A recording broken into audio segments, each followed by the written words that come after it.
Solar panel কিনতে যেয়ে আমরা প্রায় একটা ভুল করে থাকি, যার জন্য আমাদের অতিরিক্ত টাকাগুলো নষ্ট হয় এবং আমরা আশানুরূপ কোনো ফল পাই না।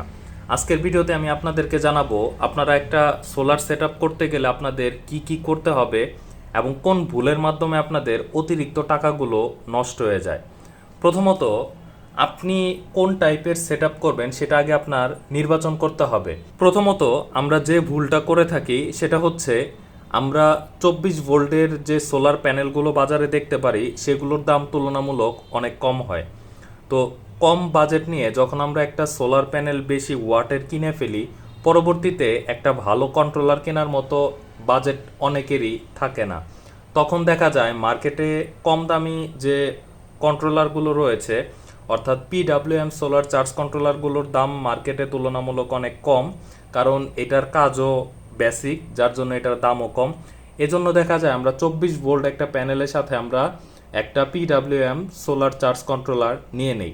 আমাদের মেন ভুলটা হয়ে যায় এই জায়গাতেই।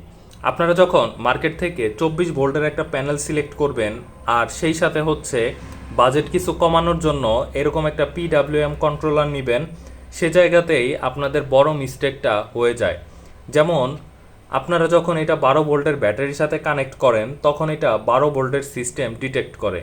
তখন আপনি 24 ভোল্ট থেকে বা 24 ভোল্টের প্যানেল থেকে যদি চার্জ দিতে চান, তাহলে 24 ভোল্ট থেকে আসা যে অতিরিক্ত ভোল্টেজগুলো, অর্থাৎ 12 ভোল্টের উপরে সর্বোচ্চ সে 13-14 ভোল্ট পর্যন্ত রাখে, কিন্তু এর উপরে যে ভোল্টগুলো হয়ে থাকে, অর্থাৎ 24 ভোল্টের আপনি যদি এন টাইপ ধরেন সেটা 40 ভোল্টেরও বেশি চলে যায়।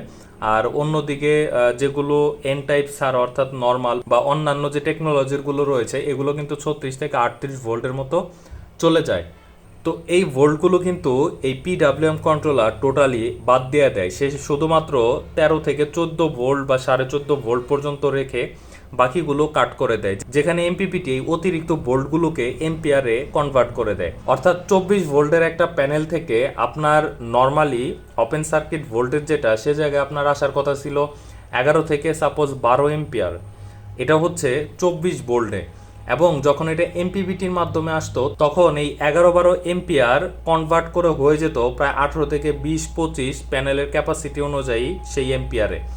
কিন্তু আপনি যখন এই পিডাব্লিউএম কন্ট্রোলারগুলো নিচ্ছেন, এই পিডাব্লিউএম কন্ট্রোলার নেওয়ার ফলে সেই অতিরিক্ত ভোল্টেজটা বাদ দিয়ে দিচ্ছে, অর্থাৎ সে অতিরিক্ত ভোল্টেজটাকে কোনোভাবেই কাজে লাগাতে পারে না, সে বাদ দিয়ে দেয়। সেজন্য দেখা যায় আপনি যদি 500, 550, 650 ওয়াটের একটা প্যানেলও নেন, সেখান থেকে আপনি সর্বোচ্চ 13 থেকে 14 এম্পিয়ারের মতো পাবেন, এর বাইরে আপনি পাবেন না। অন্যদিকে আপনি 12 ভোল্টের যদি একটা সোলার প্যানেল নেন, তাহলে দেখা যাবে 200-250 ওয়াটে আপনি 12 থেকে 13 এম্পিয়ারের মতো পাচ্ছেন। অর্থাৎ এ জায়গাতে আপনার টোটালি লস হয়ে যাচ্ছে।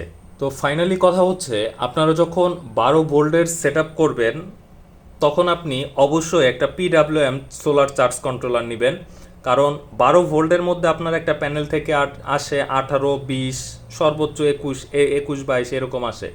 তো আপনি এইরকম ভোল্টকে এমপিপিটির মাধ্যমে এম্পিয়ারে বেশি একটা সুবিধা আপনি পাবেন না। দেখা যাবে এই ক্ষেত্রে আপনার অতিরিক্ত টাকাটা নষ্ট হবে, কারণ যে টাকা আপনি ইনভেস্ট করবেন সে টাকা দিয়ে আপনি 12 ভোল্টের প্যানেল থেকে ভালো আশানুরূপ বুস্টিংটা পাবেন না।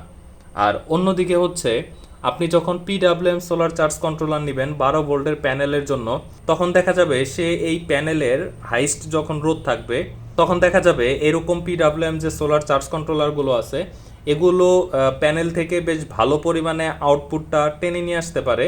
বলা যায় 12 ভোল্ট প্যানেলের জন্য এই পিডাব্লিউএম সোলার চার্জ কন্ট্রোলারগুলো একদম পারফেক্ট। আর অন্যদিকে হচ্ছে, আপনি যখন 24 ভোল্টের প্যানেল নেবেন, আপনি যদি এন টাইপ নিতে পারেন সেটা আরও ভালো। আর 24 ভোল্টের প্যানেলে গেলে আপনি অবশ্যই এরকম পিডাব্লিউএম কন্ট্রোলারগুলো নেবেন না, স্কিপ করবেন। নিলে আপনার টোটালি টাকাগুলোই নষ্ট হবে। সেক্ষেত্রে আপনার মাস্ট একটা এমপিপিটি নিতেই হবে। তো এই জায়গাতে অনেকে ভুল করেন